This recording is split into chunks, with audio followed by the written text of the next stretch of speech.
Ladies and gentlemen, it has happened. Hitman's Freelancer Mode is finally available in virtual reality. This is something I have been waiting for ever since I've gotten my PSVR 2. I already have a bunch of hours in Hitman World of Assassination on a flat screen and many more in the campaign mode that was already available for a while now. And trust me when I say upfront that I think this game is one of the biggest, baddest titles out there right now. Not just for VR, but generally speaking. There is so much to discuss and dive into with this one, but for today, I just want to focus on this specific game mode. Welcome to Vic's Thoughts on Video Games. Let's take a look at Hitman World of Assassination Freelancer VR. Is it worth all the anticipation? First things first. How much does Hitman in VR differ from the usual gameplay? How much has the change in perspective affected the gameplay and the game feel? Honestly, quite a lot. If you're familiar with Hitman World of Assassination, you're probably aware that the levels are much like giant puzzle boxes, but they won't appear that way at the very beginning. The first time you dive into one of these intricately designed places, it's quite normal to feel overwhelmed by everything happening on screen and all the ways you, the player, can affect the world around you. With time, messing about and being unsure turns into a dedicated approach, your skill level rising with your game knowledge. You'll learn to make use of all the systems to turn the tides to your advantage. What initially seems like a hectic, scrappy stealth action game slowly turns into its true form, a thoughtful, immersive sim that allows the player to push the game's limits until it turns into that giant puzzle box. You figure out how much time it takes exactly to take someone out quietly, the exact timings needed to get past certain obstacles. It almost turns into a mechanical affair, pretty far removed from the player's initial stumblings. After turning VR on, it will instantly change the high-level gameplay, nudging it in a slightly different direction, back to the chaos that is so common during a player's first hours. Admittedly, a lot of the chaos comes from the inherent jank that comes with virtual reality. Animations aren't rigid anymore, they are entirely dynamic. You can stick your nose in places you couldn't before. You can fire a weapon from angles previously unavailable. You're now in actual contact with your foe in melee combat, not just pressing a button to have Agent 47 do the melee combat for you. It just means a million more ways for you to make a mess of the intricately designed worlds that developer IOI have created. I think it adds to the charm of it all though, the way you feel playing Hitman. You're not quite guiding Agent 47, directing him to assassinate. It's you doing all the creative murdering. I don't feel as capable as Agent 47, so there's a lot more tension when approaching a target. Sure, 47 can strangle this guy in less than 5 seconds, but can I? And then it's your virtual hands doing the strangling while you look your victim right in the eye. It's pretty brutal really, so a bit of comic relief when the victim then goes flying 10 feet is quite welcome really. Hitman World of Assassination is already extremely immersive, but once again VR takes it to a whole new level. Just being inside these levels, I came across so many tiny things I never really noticed playing Classic. It just draws you in completely. Once I boot up a mission and start approaching a target, I can't put the game down until the mission's over. It's that engaging.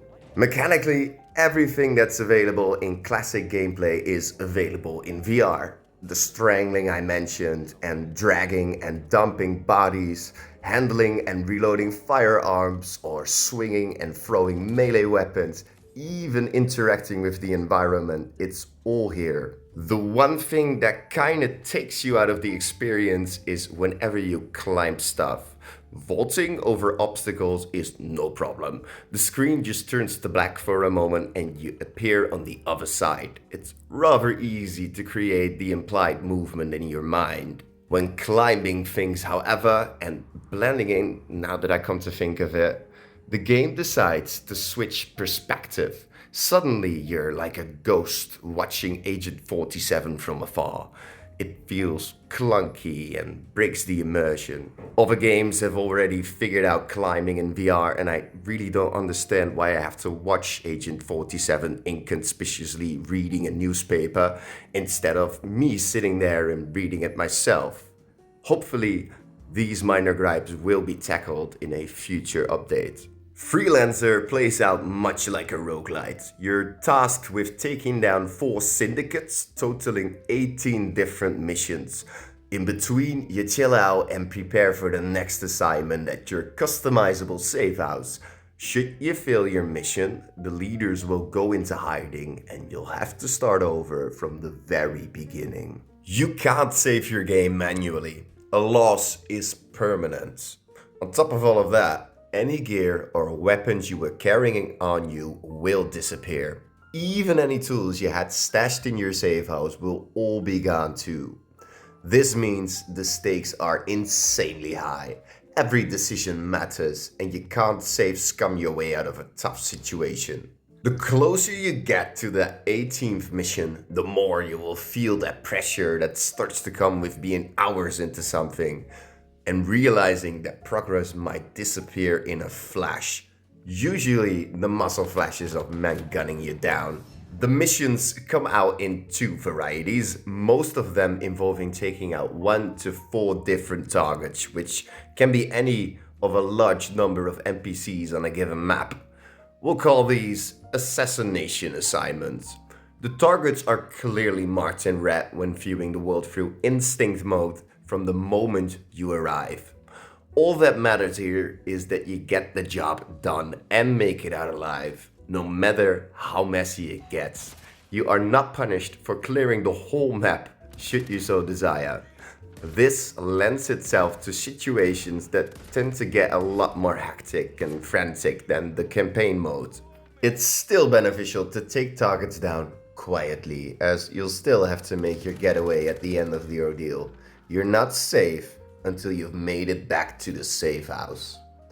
The second mission types comes as the conclusion, a finale of sorts to a string of assassination assignments.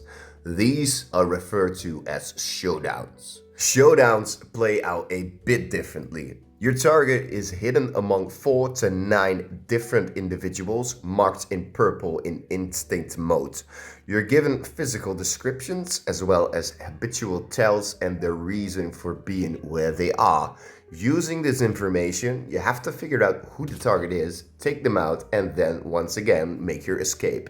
The catch here is that your potential targets have the ability to escape themselves should they feel like they're in danger.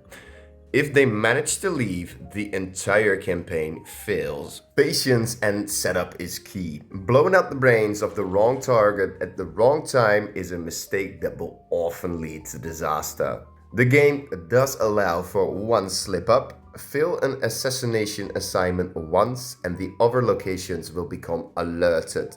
This means that your targets in these locations will now see you coming, making the coming missions much harder for you.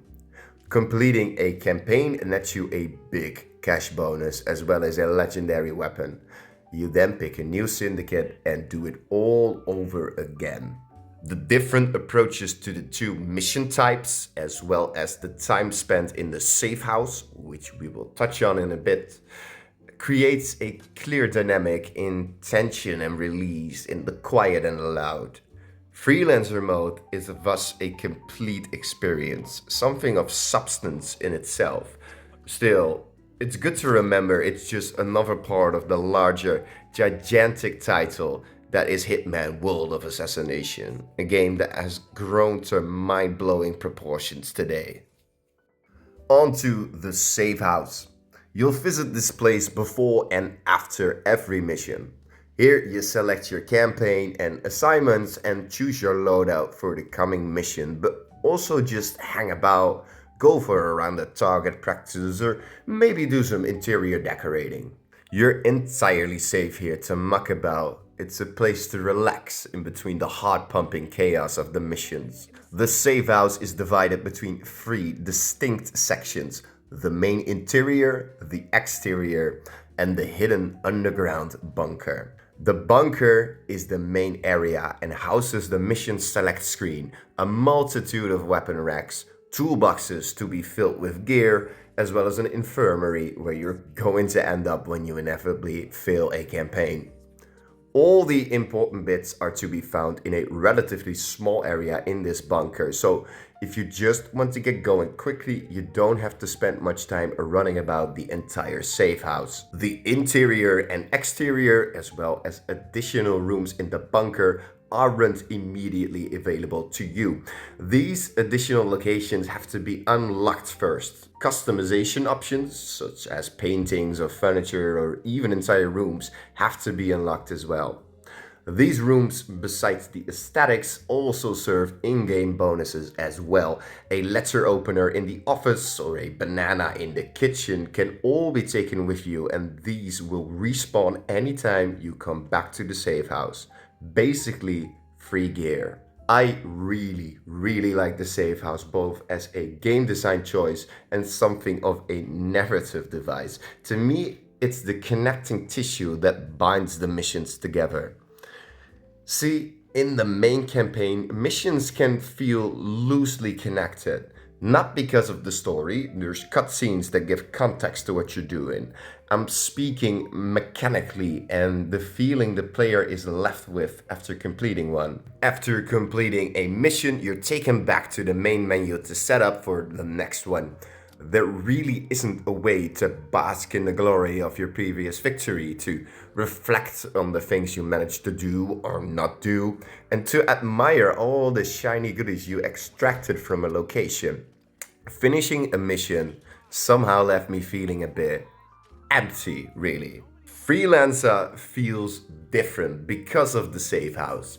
Any stuff that you find is marked with a rarity, for example, common, rare, or legendary, and these can be taken back with you. These are then slotted in a rack on the wall or in a toolbox so you can grow an arsenal organically. Of course, these things can also be taken from you again, but that just adds to the appreciation of the tools you do have. Completing missions also means raising your freelancer level, which unlocks new stuff in the safe house. Part of your motivation to succeed in Freelancer is to see this place improve. It's such a good external incentive. A place to reflect, to bask in your success, and to admire your treasure hoard. Fully customizable so you can change things to your taste. It's what I was missing and a true highlight of the Freelancer mode that's worth praise. Besides earning experience points to raise your freelancer level, you are also rewarded with currency. Money can be spent on new weapons and tools, some of which aren't available anywhere else. If you complete additional quests during a mission, such as taking down a target with a rare shotgun or completing a task without being seen, you'll be rewarded with extra cash. There's also the option to pick out a special quest out of 3 options, which is usually a bit more tricky but also hands out piles of money. These are entirely optional except when playing hardcore mode. In that case, the chosen quest is mandatory and failing to complete it will mean a loss. On top of that, the player can play the stock markets in a vault in the bunker to try and get more cash, but it essentially means gambling. Shops are found as suppliers and maps. You make an exchange and then complete a level as you make your escape. It's not entirely uncommon to buy something and then mess things up and lose the run. This means a loss of all items, including the shiny new toy you just purchased. Failing a campaign also means losing half of your total money count. It's pretty hard to amass a fortune because of this design choice. If you're not spending cash on a weapon or tool that might disappear before you ever get to use it, you'll lose it anyway whenever you fail your mission. And by the way, and as you might have been expecting, Freelancer Mode is hard as shit. You will lose most, maybe all of your runs. It is by design, especially compared to the usual fare that is found in the campaign mode. Being able to save all the time, knowing your targets, not having to deal with fleeing suspects. It isn't immediately apparent how difficult Hitman can be until you test your mettle in Freelancer, where all these advantages are taken from you. It can be so frustrating to be hours into a run, carefully but effectively completing your missions, only to make a single thoughtless mistake and seeing all that progress slip through your fingers in an instant. Every time I lost though, it was always my own fault. I either got greedy, impatient, or was unaware of my surroundings or a game mechanic. It's difficult, sure, but it's also quite fair. This game design choice is what makes Freelancer so compelling and engaging. It demands your attention the whole way through the missions. So if you're having trouble with Freelancer mode, well, that's completely understandable, and I do too, mate. Here are some things though that I figured out over the dozen or so hours I played while shooting this video. Patience is key. Most of my deaths could have been avoided by one simple thing, simply waiting for a better opportunity to strike. Can't find a single weak spot in an NPC's routine? Then it might be time to set up a trap. Freelancer mode doesn't care who you kill as long as you kill the target along with it. All bets are off otherwise. So if you have to clear a room full of people just so you can be certain that you can take down the target quietly, go for it. Syndicate member eliminated. Use all the tools at your disposal. Don't leave anything useful in the safe house. Tools will always disappear on a loss, as well as anything that you're carrying on you. Don't be conservative with a useful item that has benefits to you in the now. Congratulations, Critisisms. If you're unsure who the leader is during a showdown, or you are sure but you can't find a way to get them somewhere quiet, find one of the other potential targets, take them down, and steal their phone. Phones can be used to summon all potential targets that are interested in a specific form of meeting to any location you put it down. I found bathrooms are the perfect locations for these kinds of traps. Be aware that it is likely more than one person will be summoned, so prepare for that. Silenced weapons are your lifeline. If you need one, take down one of the bodyguards following potential targets around in a showdown. They always carry a silenced pistol. Do not focus on the additional objectives. The extra money is cool and all, but you'll often lose much more if you muck it up by taking additional risks. If you do make a mess of things and get into an uncontrollable shootout you can't escape from, find some place to bunker down, preferably a spot with only one entrance. It'll give you a better chance to survive the flood of enemies. Always have a plan. Think through your next steps and account for the things that can go wrong, and always make sure you have a way to escape. Rifles and other larger weapons that are selected in a safe house are brought to missions in a suitcase, so you can keep them hidden until the time comes to make use of them. This isn't immediately obvious, so don't be afraid to take a sniper's rifle with you if it suits your needs. And get comfortable with losing. So long as you're having fun or are learning from your mistakes, you are making progress. Also, even if you do fail, you'll still raise your freelancer level, which means new upgrades and goodies in the safe house. Just keep at it. I really do enjoy Freelancer mode. I think the safe house mechanic incentivizes players enough to be a genuine external reward. Seeing the place grow, customized to your liking, it's what keeps you going after each mission. Something to look forward to. I also appreciate the randomness. You don't know who your targets are going to be up front, so you can only prepare for general situations. I like the chaos and the creativity that often unfolds during missions as you try to complete the objective while all plans are falling apart at the seams.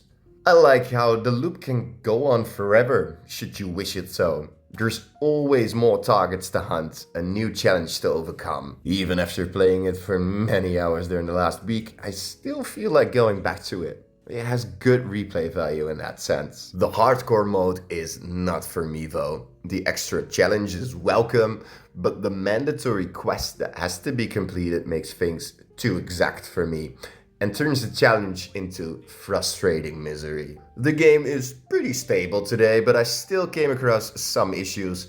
Most are pretty minor, visual glitches like this box having a spasm fit. Sometimes the game would crash for no apparent reason.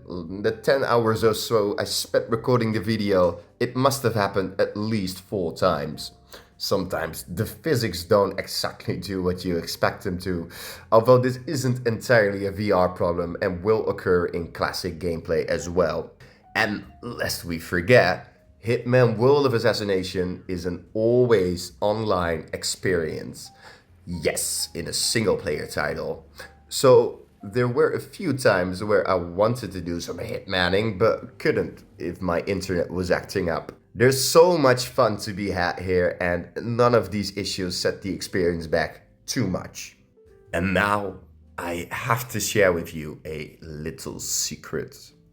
In all my time with Freelancer Mode, I have not once completed a single campaign. That's right, all my time spent has only led to failure. Now, I'll be quite honest with you, I was a little bit frustrated with this. I am a golden gaming goddammit. And I couldn't just post a video detailing the mode without actually making it to the end, right? That's crazy. But I just couldn't do it within the time frame. I got close though, very close, agonizingly close. Let me share the story. So, 18 missions to complete. Now, I was doing very well this run. 16 out of 18 missions completed without a hassle, being extra careful to not mess things up. Then on the 17th mission, I did in fact mess things up. I failed the mission. And now the final showdown was in alerted territory, making things much more difficult. But I wasn't going to throw in the towel now. I was going to finish this thing. Off to Mendoza I go. I had successfully completed a few showdowns here before, so I was pretty confident I could pull it off again, as long as I didn't mess things up. And quite quickly I figured out who the target is, without a doubt. All I have to do is get her away from the crowd so I can deal with her in peace. So I try to throw my suitcase to the ground in an effort to get her away from the crowd. Watch what happens.